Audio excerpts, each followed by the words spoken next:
শেষের দিনে সব মালুম পড়ে যাবে। শেষের দিন কিরকম হবে? তখন আর জীব কথা বলতে পারে না, কান শুনতে পায় না, চোখে দেখতে পায় না, আর নাসিকা কোনো ঘ্রাণ রাখবে না। দেখবেন সেই জীবনে তার জীবন কোনো স্বাদ নেই, কোনো বস্তুর স্বাদ গ্রহণ করতে পারে না। কান কালো হয়নি কিছু নয়, সেই কানে আর কথা শুনতে পায় না।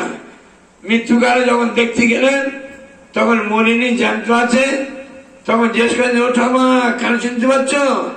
আমি সেই অমুক এসছি করছে, কিন্তু মনে করতে পারছে না। কেন? মন ইন্দ্রিয়গণ তাকে সব ঠিক করে গেছে।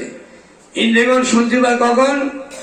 মনের সঙ্গে ইন্দ্রিয়ের সঙ্গে যখন যোগ থাকে তখন তখন ইন্দ্রিয়গণ সচেতন হয়, শুনতে পায়, দেখতে পায়, কথা বলতে পারে। কিন্তু সব ইন্দ্রিয়গণ থেকে মন যখন বিচ্যুত হয়ে যায় তখন কানে আওয়াজ এলেও কান শুনতে পায় না, জীবে মূল্যবান বস্তু দিলেও জীবে স্বাদ গ্রহণ করতে পারে না, নেশায় কোনো ঘ্রাণ নিতে পারে না, তখন করে মনে করতে পারছে না। কেন? মন থেকে ইন্দ্রিয়গণের সংযোগ বিচ্ছিন্ন হয়ে যায়। কেন? কেন? তারা শত্রু বলে, হ্যাঁ সে এতদিন পর্যন্ত আমার কাছে ছিল কর্ম ইন্দ্রিয়, বললে এতদিন পর্যন্ত ছিল, তুমি হরিকথা শুনতে পাওনি, শুনিনি, এখন তো আমি আর থাকবো না তোমার কাছে, আমি আমার অন্য দেহে চলে যাব, এখন আমার আর এখানে থাকার অধিকার নেই। জীবন থেকে স্বাদ গ্রহণ করতে পারবো না। সারা জীবন তুমি ভগবত প্রসাদ গ্রহণ করোনি, আর এখন তুমি প্রসাদ নিচ্ছ, এখন তোমার স্বাদ নিচ্ছ। সারা জীবন তুমি ভগবত প্রসাদ নিলে না, আমার তো জন্ম বেকার হয়ে গেল, জীবন নিজে বলছে। তখন বলে, এখন আর তুমি কি, আর সারা জীবন তুমি বেঁচে থাকতে বুদ্ধি থাকতে তখন প্রসাদ নেওনি, এখন তোমার আর কোনো জিনিসই আর গ্রহণ করতে পারবো না আমি। সেই মন থেকে বিচ্ছিন্ন হয়ে চলে যায়। ইচ্ছে ব্রহ্মানন্দে পরমাত্মার সঙ্গে, আত্মার সঙ্গে 9টা দ্বারা আছে, সেখানে অপেক্ষা করে। এই দেহ থেকে ত্যাগ করে চলবার জন্য আত্মা সব জায়গায় সংযুক্ত করে, যেরকম গার্ডারের মতন গার্ডারটি ছেড়ে দিলি পারে তখন এক জায়গায় সংকুচিত হয়ে যায়। কচ্ছপ যেরকম নিজের সব অঙ্গ প্রত্যঙ্গগুলো, হাত পাতাগুলো বাইরে বার করে থাকে, আবার একটুখানি ধাক্কা মারলি পারে সব কচ্ছপ তার হাত পা গুটিয়ে ভেতরে ঢুকে নেয়, তখন আর হাতে কচ্ছপের পিঠে ধাক মারলেও সে আর হস্তপথে বার করতে পারে না। তখন আমাদের ইন্দ্রিয়গণ সব আর শুনতে পায় না, তখন ব্রহ্মানন্দে অপেক্ষা করে। কাদের? মহাপুরুষদের ব্রহ্মানন্দ থাকে। আর অন্যান্য জীবের যার যেমন আছে, যে কোনো একটা দাঁত দিয়ে বেরিয়ে যায়, কেউ নাসিকা দিয়ে প্রাণবায়ু বেরিয়ে যায়, কেউ হাঁ করে মরে, কেউ চোখ চেয়ে মরে। কেন? ওই আত্মা সেখানে অপেক্ষা করে, সেই সমাজেই হয়ে যাবে, এই দেহ থেকে বিচ্ছিন্ন হবে।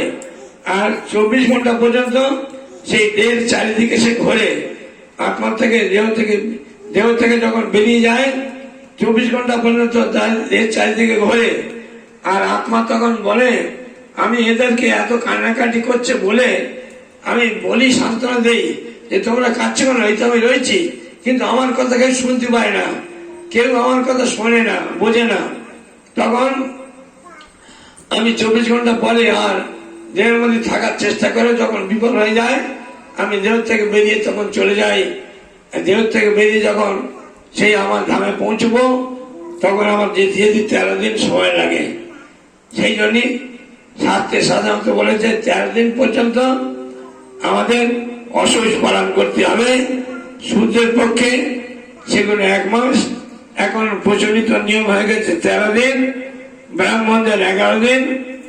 এই জন্যই আর এইভাবে থেকে থেকে হঠাৎ যখন হয়ে গেল তখন সেই প্রাণবায়ুটি তার মনে আছে সব, আমি কাকে কি বলেছিলাম, কাকে গালাগালি দিলাম, কার অনিষ্ট করেছি, কার ক্ষতি করেছি, কার সর্বনাশ করেছি, কারে কি লোকসান করেছি, কারে কি কটু কথা বলেছি, সে আত্মাতে সব জীবাত্মাতে সব লিপ্ত হয়ে আছে। বলে কেমন করে থাকে লেগে?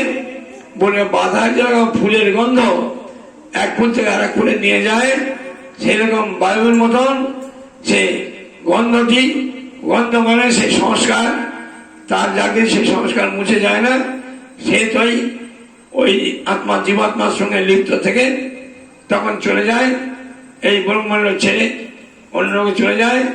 সাহায্য না করে তার কর্মফল কথা মনে করতে করতেই সে নরকগামী হয়।